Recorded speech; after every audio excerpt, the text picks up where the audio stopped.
Buenos días a todos, especialmente a los que no puedo saludar antes de empezar el culto. Os invito a que abráis vuestra Biblia en el capítulo 5 del Evangelio de Lucas. Lucas capítulo 5. Y en esta mañana, con la ayuda del Señor y si es su voluntad, vamos a ver la respuesta al llamado divino de Jesús. Ese sería, por así decirlo, el título de la predicación, la respuesta al llamado divino de Jesús. Lucas capítulo 5, estaremos en los versículos del 1 al 11. Y antes de todo tengo que confesar una cosa, y es que desde niño, quizá los que me conocéis no hace falta que lo confiese porque lo sabéis, desde niño he soñado infinidad de veces, y os aseguro que todavía incluso sueño despierto, con que el seleccionador de la selección de España, sea el que sea en ese momento, me llame y me convoque para jugar un mundial de fútbol. Reconozco que también sueño con ser llamado, con que sea una sola vez, para formar parte de una alineación del Real Madrid, por ejemplo, esta noche. E incluso me conformaría con que me llamasen para ponerme simplemente la camiseta azulilla del Linares y jugar un partido oficial en el viejo campo de Linares. Y yo me pregunto, ¿cómo responderíamos a una llamada así? Creo que sería ilusionante, emocionante, como digo, que el seleccionador de España, que a un personaje como Florentino Pérez te llamase para formar parte de su equipo. Supongo que cogerías, lo dejarías todo para cumplir con el llamado de tan importante persona o personalidad. Y humanamente hablando, creo que no hay mayor privilegio que un hombre de tanto prestigio como estos que decimos, como un seleccionador nacional, un presidente de un Real Madrid o de un Barcelona, o el dueño de una gran multinacional, llámese el hombre este de Galicia, el dueño de Zara, o el Billy Gates, o cualquiera de estos, que te llamen para decirte que quieres que seas parte de su equipo, que trabajes con ellos. Qué gran privilegio. Seguro que tus padres, tus abuelos, tu familia, tus amigos se sentirían muy orgullosos de ti. Incluso seguro que harían una comida, una fiesta para celebrar.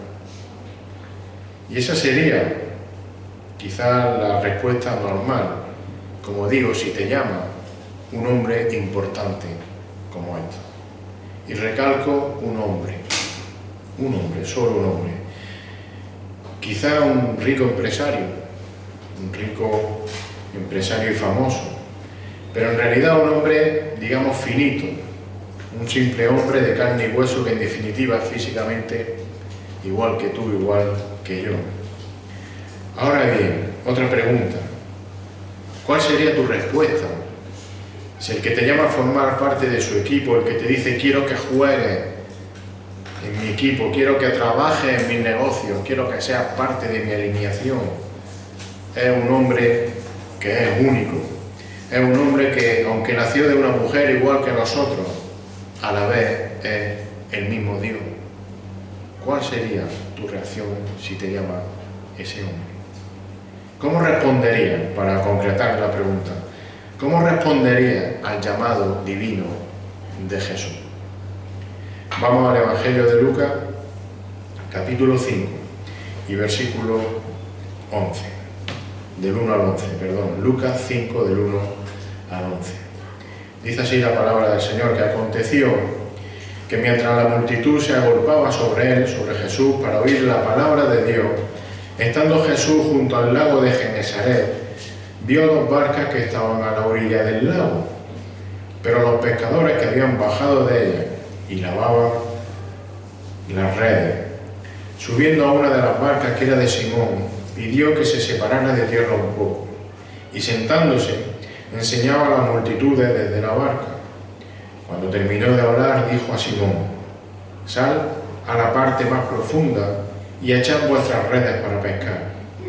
Respondiendo Simón dijo: Maestro, hemos estado trabajando toda la noche y no hemos pescado nada, pero porque tú lo pides, echaré la red. Versículo 6, cuando lo hicieron, encerraron una gran cantidad de peces, de modo que sus redes se rompían.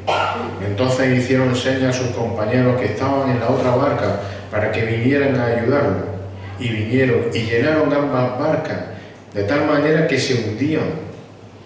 Al ver esto, Simón Pedro cayó a los pies de Jesús, diciendo: apártate de mí, Señor, pues soy hombre pecador. Porque el asombro se había apoderado de él y de todos sus compañeros por la redada de peces que había hecho. Y lo mismo le sucedió también a Jacobo y a Juan, hijo de Zebedeo, que eran socios de Simón. Y Jesús dijo a Simón: no temas, desde ahora serás pescador de hombres. Y después de traer las barcas a tierra, dejándolo todo, le siguieron. Que el Señor bendiga su palabra entre nosotros en esta mañana. El Señor Jesús sabemos que era hombre, vivió, habló, actuó, fue tratado, incluso fue matado, crucificado como un hombre. Pero estos versículos que hemos leído muestran que Jesús era más que un simple hombre. Esta escena de Jesús en este lago de Genesaret nos muestra que Jesús, además de hombre, es Dios. Es Dios porque vamos a ver los atributos divinos que se muestran en este texto, atributos divinos en la persona de Jesús. Como digo, en esta mañana vamos a ver 5 atributos divinos de Jesús que vemos en esta palabra, en esta escena de esta pesca milagrosa.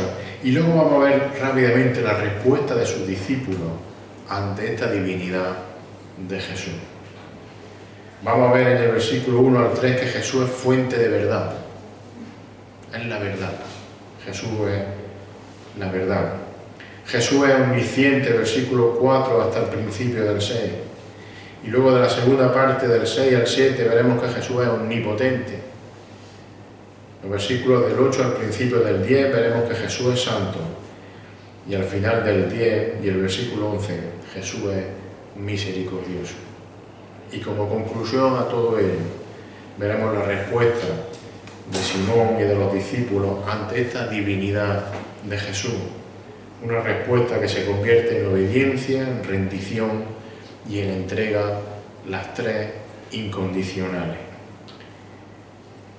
Mirad, nuestra sociedad, nuestro mundo, cada vez hace más trivial la persona de Jesús. Es decir, como que le quita importancia. Trivial es algo que no ocupa su importancia, no se le da el conocimiento que tiene, no se trata como es, se le quita importancia, se le resta importancia. Y eso hace nuestra sociedad con Jesús. A Jesús lo dejamos, este mundo lo deja como mucho como un buen hombre. Algunos que llegan más allá lo tienen como el primer comunista, que hacía buenas obras.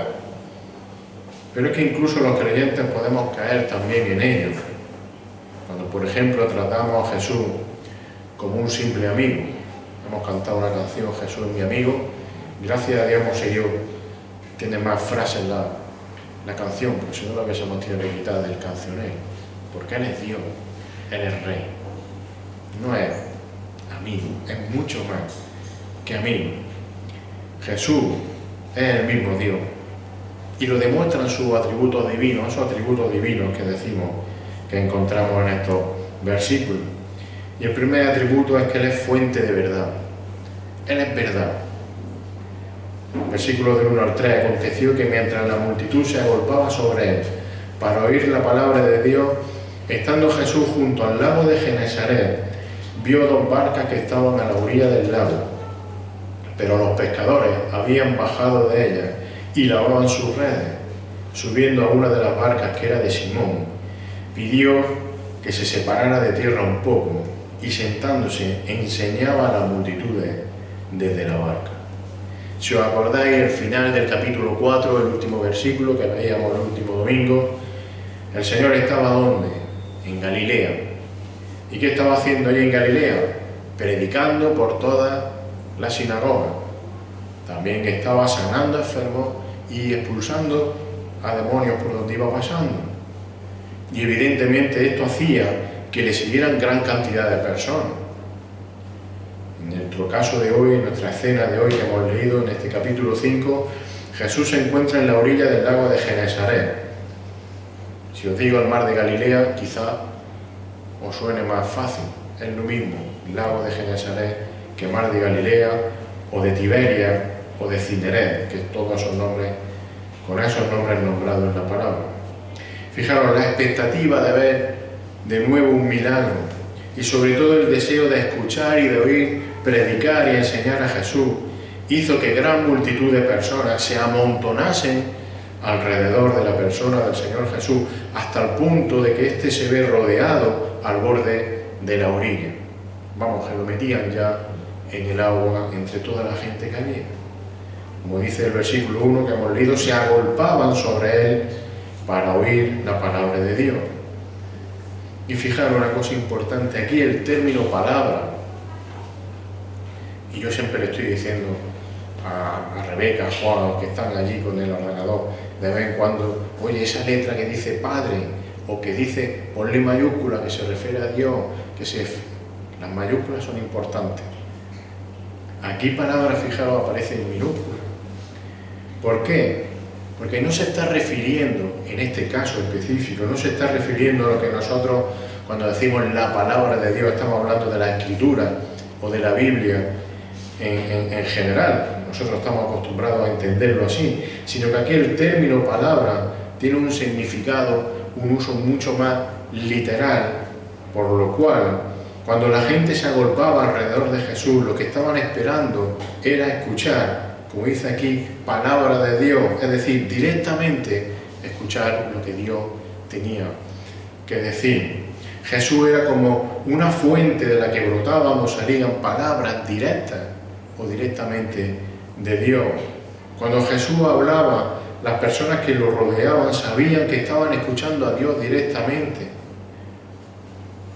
No era Jesús, o no podemos dejar a Jesús simplemente como un erudito o como un teólogo del Antiguo Testamento. Lo que Jesús hablaba no eran interpretaciones humanas del Antiguo Testamento, sino que Jesús era la voz directa y verdadera de Dios. Jesús es el Hijo de Dios. Jesús es Dios en carne humana. Así que cuando Jesús hablaba, lo hacía con toda la autoridad divina.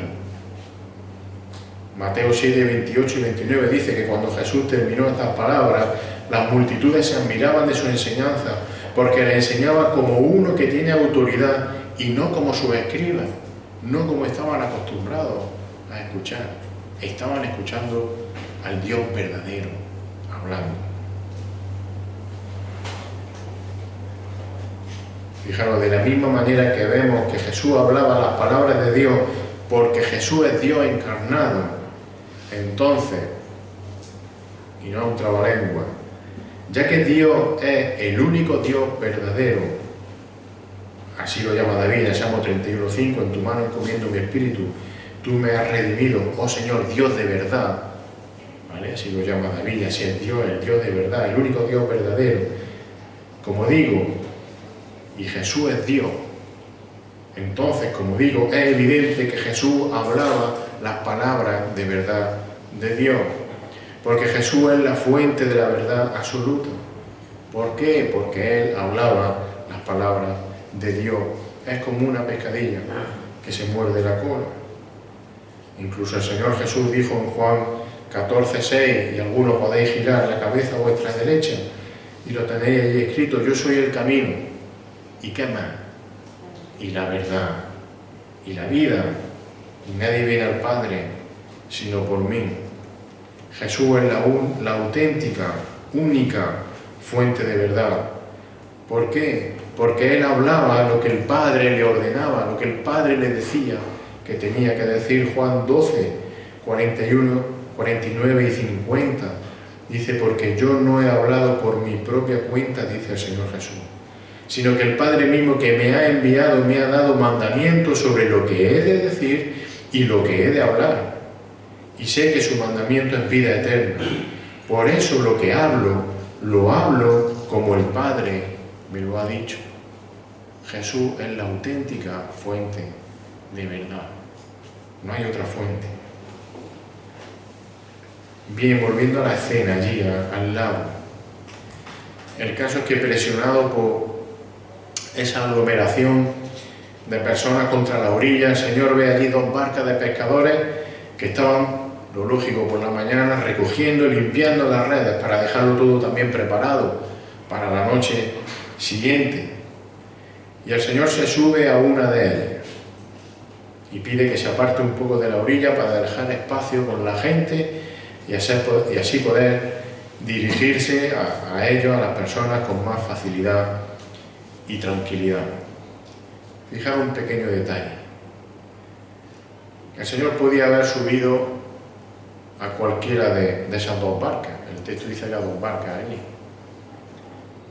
Pero no nos dice Lucas ni el texto que subió a la barca que estaba más cercana, o a la más grande, o a la más espaciosa, que es lo que haríamos nosotros de forma lógica, ¿no? Buscar, oye, ¿cuál es la barca más adecuada? Lo que Lucas sí especifica es que subió a la barca de Simón. Jesús no hacía nada sin propósito o por casualidad. Como decía Bruno esta mañana en el coche de otra persona, no daba puntadas sin hilo. Él tenía un plan. Él tenía un propósito para el dueño de esa barca, para Simón. Acordaron, luego lo llamó Pedro. Jesús quiso utilizar la barca de Pedro, mostrándole que poco más adelante iba a utilizar no su barca, sino que iba a utilizar y a demandarle su vida entera en servicio. Así que una vez un poco apartado de la orilla, con Pedro ya ahí a su lado, el Señor Jesús, como hacía habitualmente cualquier maestro de Israel cuando instruía a sus discípulos, se sienta en la barca y continúa enseñando a la multitud, continúa transmitiéndole el mensaje de verdad, las buenas nuevas de perdón, salvación y vida eterna. Como dice Juan 5:24, o dice el Señor en Juan 5:24, en verdad os digo, el que oye mi palabra y cree al que me envió, tiene vida eterna, y no viene a condenación, sino que ha pasado de muerte a vida. Jesús, fijaros, la fuente de verdad, el que dice las palabras directas de Dios, porque es la fuente de verdad, sin importar las dificultades, sin importar el sitio o el momento, en la orilla de un lago, aprisionado por la gente, subido en lo alto de una barca, como fuese, no deja de predicar la verdad del mensaje de Dios, no deja de predicar la palabra de Dios. ¿Por qué? Recordad, porque para eso la había enviado su Padre. Lucas 4:43. Él les dijo, también a las otras ciudades debo anunciar las buenas nuevas del reino de Dios, porque para esto yo he sido enviado, para ser fuente de verdad, para predicar salvación a las personas. Así que Jesús, que es Dios, y por tanto nos muestra entre sus atributos divinos que Él es fuente de verdad en estos versículos. Y el siguiente atributo divino de Jesús que encontramos en este pasaje es su omnisciencia. Versículo 4 dice que cuando terminó de hablar dijo a Simón, sal a la parte más profunda y echad vuestras redes para pescar. Respondiendo Simón dijo, maestro, hemos estado trabajando toda la noche y no hemos pescado nada. Pero, qué bonitos son los peros, ¿eh? Pero porque tú lo pides, dice Pedro, echaré las redes. Y cuando lo hicieron, versículo 6, encerraron una gran cantidad de peces. Simón y el resto de sus compañeros habían tenido una mala, escasa o prácticamente nula noche de pesca. No habían encontrado peces, no habían pescado nada. Pero Jesús, aquel que es el creador de todas las cosas, sabía dónde estaban esos peces. Dice Juan 1:3, todas las cosas fueron hechas por medio de Él, y sin Él nada de lo que ha sido hecho fue hecho. Colosenses 1:16, porque en Él, en Jesús, en Cristo, en el Hijo de Dios, fueron creadas todas las cosas, tanto en los cielos como en la tierra, visibles e invisibles, ya sean tronos o dominios o poderes o autoridades. Todo ha sido creado por medio de Él y para Él, incluso un banco de peces en el mar de Galilea. Así que cuando el Señor Jesús terminó de predicar, como demostración de su autoridad, le dice a Pedro que lleve la barca mar adentro, a un lugar profundo, y en el sitio que él indica, le dice a los pescadores que vuelvan a echar las redes. La situación puede ser un poco, quizá, violenta para Simón y para sus compañeros. Han estado toda la noche sin pescar nada, y ahora, siendo ellos expertos, hombres de pesca, expertos pescadores, llega otro experto, en este caso en carpintería, es decir, ni idea de pesca, y les dice dónde tienen que pescar. Lo normal es que no le hubiesen hecho nada de caso. Pero fijaros, Simón en realidad se estaba rindiendo a la evidencia que llevaba viendo durante días en Capernaum. Echamos la vista un poco atrás en lo que llevamos de Lucas.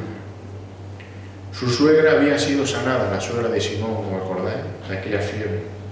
Habían visto a Jesús sanar a todo tipo de enfermos y de enfermedades. Lo habían visto expulsar a demonios con toda autoridad. Así que Pedro podía confiar en aquel experto carpintero. ¿Y qué hace? Echa las redes. ¿Y qué pasa? Pues que capturaron gran cantidad de peces. Jesús demuestra su omnisciencia al saber dónde se encuentran los peces en mitad de aquel lago. Y el Señor mostró su omnisciencia muchas veces, por ejemplo, acordaros cuando Jesús describió también a Pedro y a Juan, a aquel hombre que se iban a encontrar en la entrada de la ciudad y que le iba a guiar hasta el aposento alto, Juan 22, versículo 8 al 12. Entonces Jesús envió a Pedro y a Juan diciendo, id y preparad la Pascua para vosotros, para que la comamos.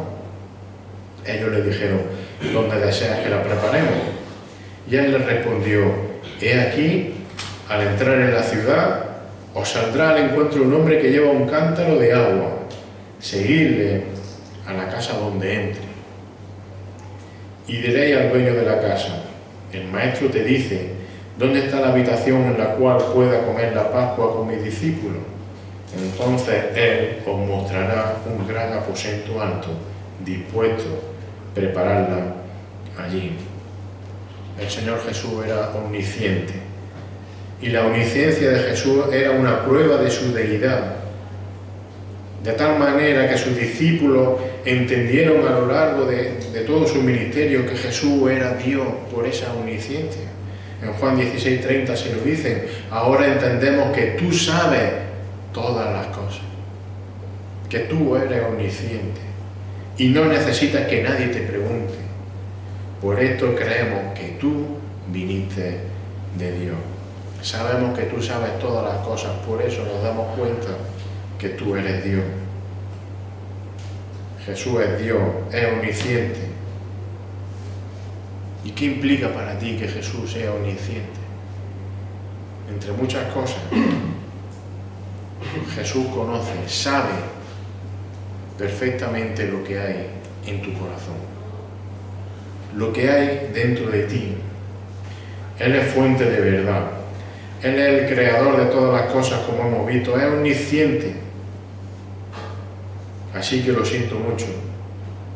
No puedes engañarlo con una vida aparente o de apariencia. Quizás nos podamos engañar entre nosotros con una apariencia de verdad o de bueno.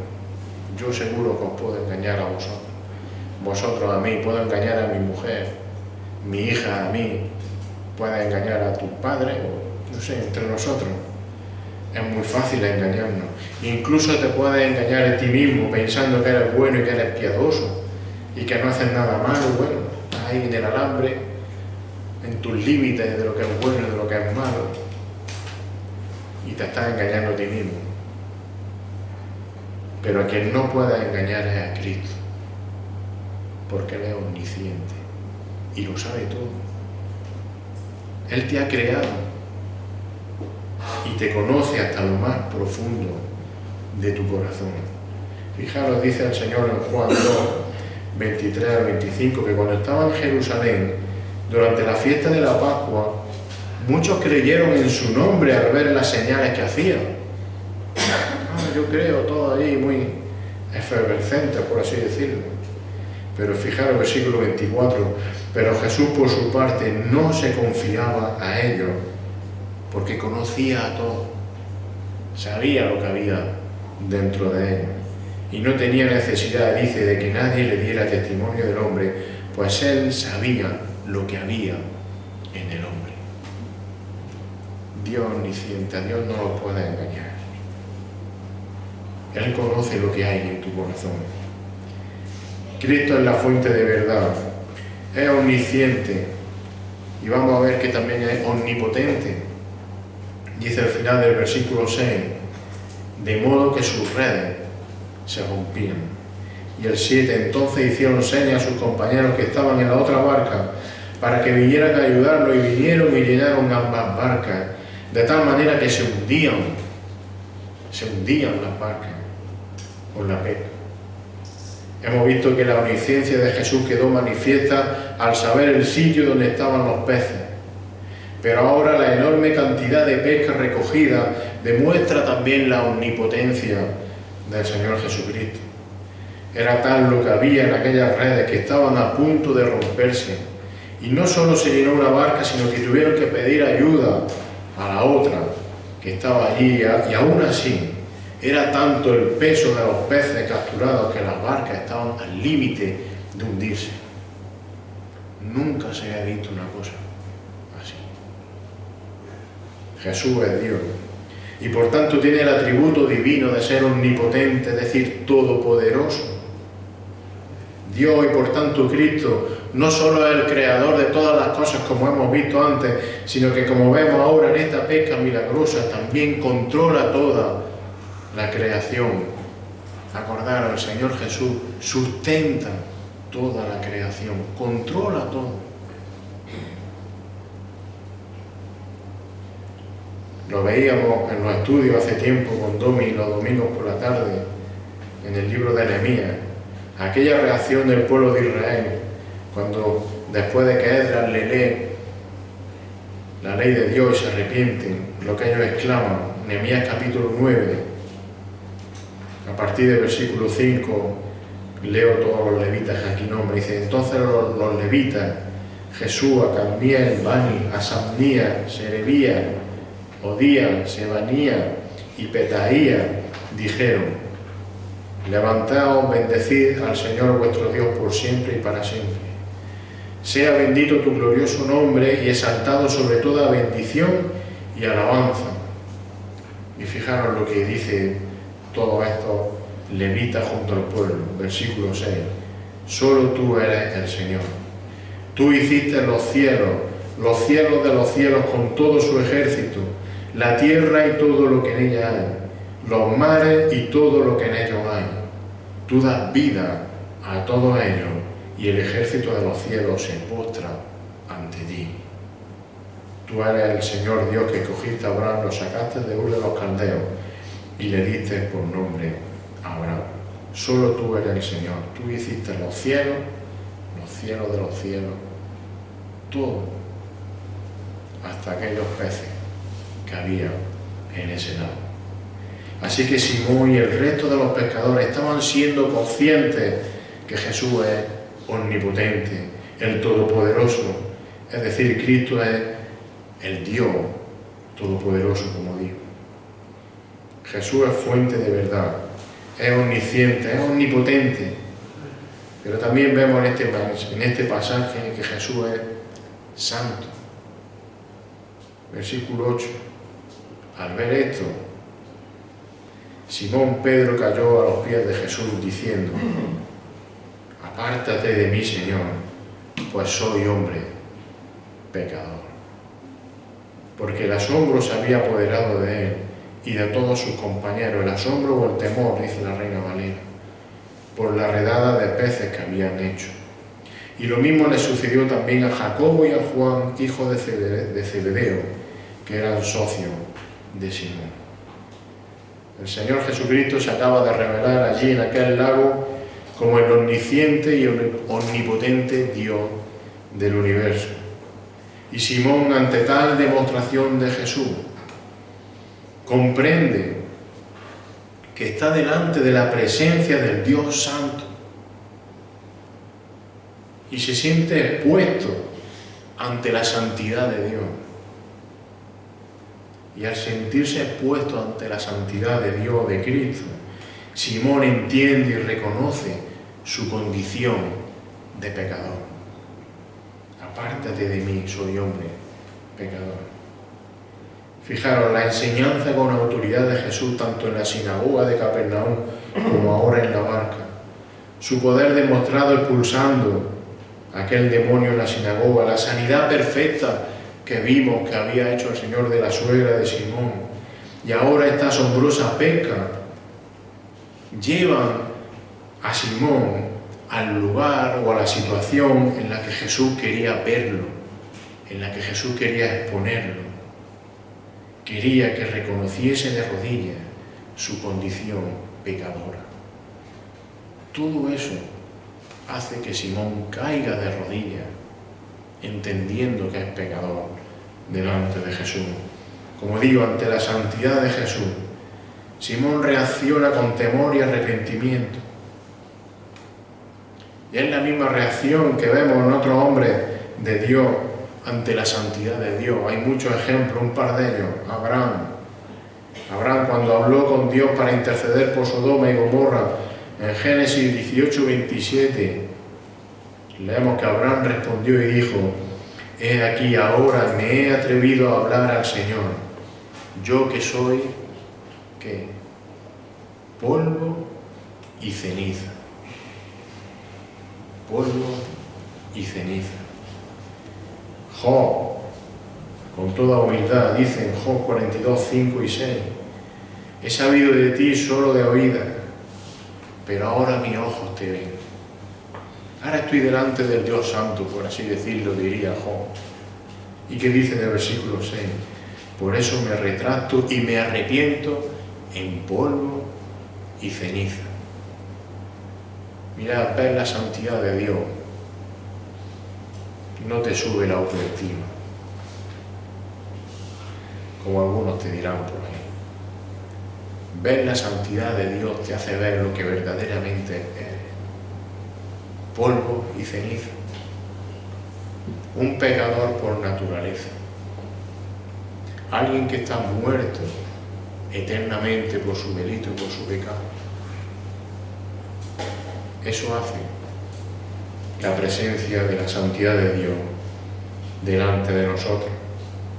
Así que ante la santidad de Dios, ante la santidad de Jesús, como hizo Pedro, como hizo Simón, nosotros solo podemos hacer una cosa, y es caer de rodillas, rendirnos ante el Dios verdadero, el Dios omnisciente, omnipotente y santo, y reconocer que somos pecadores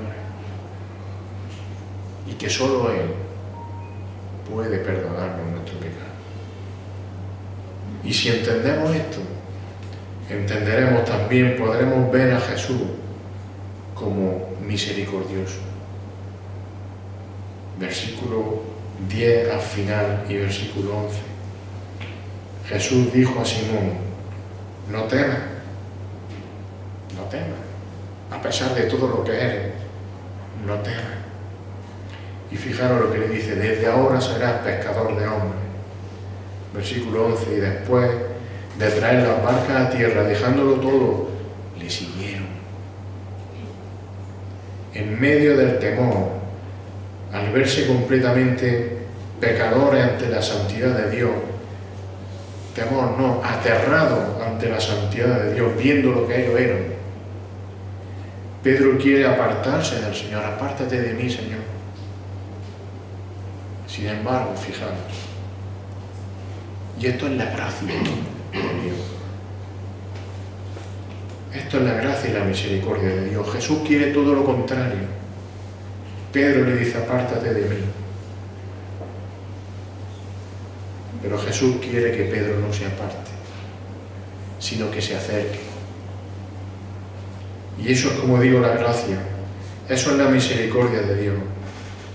En el momento en que el hombre se siente totalmente pecador, se siente totalmente apartado de Dios, hundido por su pecado, aterrado por su pecado, polvo, ceniza, cuando te das cuenta de que no valen nada,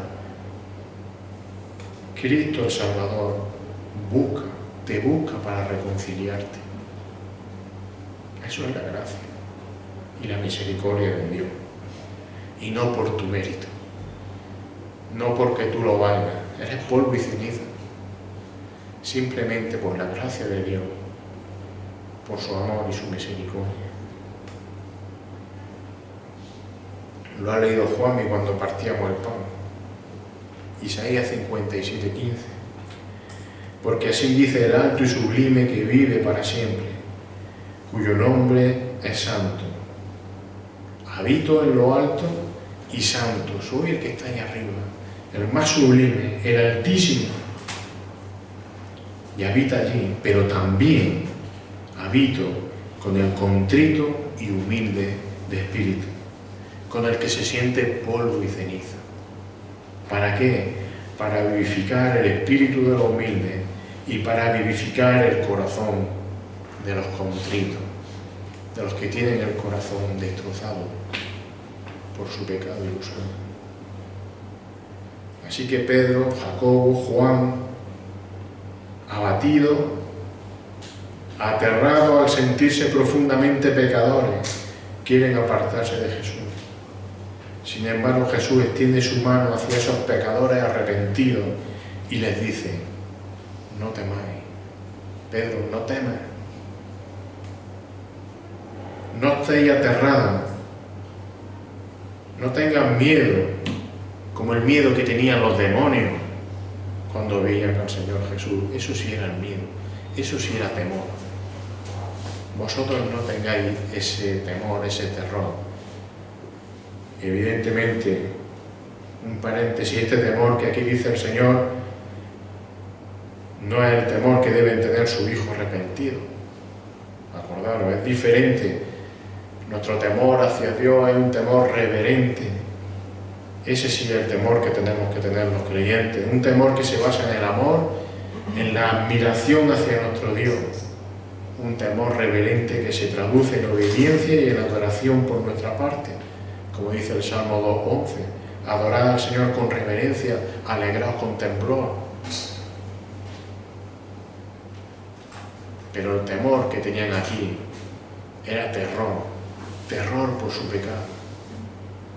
Y el Señor les dice, no teman, yo soy misericordia, no teman. Porque fijaros, por la misericordia de Dios, Pedro, de querer apartarse del Señor, como digo, aterrorizado por su pecado, pasa a convertirse en pescador de hombres. Acordaros, Jesús primero utilizó la barca de Simón para predicar el Evangelio. Y ahora quiere utilizar la vida de Simón para que ahora sea él, Simón, el que dedique su vida a predicar el Evangelio. Así es la misericordia de Dios. Por la misericordia de Dios, Pedro y sus compañeros van a pasar, fijaros, de atrapar peces en sus redes, van a pasar a pescar seres humanos para liberarlos de las redes del pecado. Qué grande es la misericordia de Dios. Y humanamente esto puede parecer una contradicción. Porque cuando Simón, Jacobo, Juan están podríamos decir en la cima de su carrera profesional. Es decir, toda su vida intentando pescar allí lo que pillasen cada día. El día que más dinero iban a ganar pescando. El día que tenían sus barcas llenas hasta hundirse. Ese día es el día que más pecadores se sienten ante la santidad de Dios, del Señor. Y ese día, fijaros, ese día es el día que el Señor los llama para jugar en su equipo o para trabajar en su empresa. ¡Qué contradicción! Y la respuesta de estos 3 discípulos fue igual de firme que el llamado que recibieron. Versículo 11. Después de traer las barcas a tierra, vamos a preguntarle a nuestras madres, vamos a preguntarle a nuestras mujeres, dejándolo todo, le siguieron ante la divinidad de Jesús. Es decir, al ver que Jesús es la fuente de la única verdad, al ver que Jesús es omnisciente, omnipotente, santo y todo misericordia, vemos aquí la reacción incondicional de Simón Pedro y de sus compañeros Jacobo y Juan.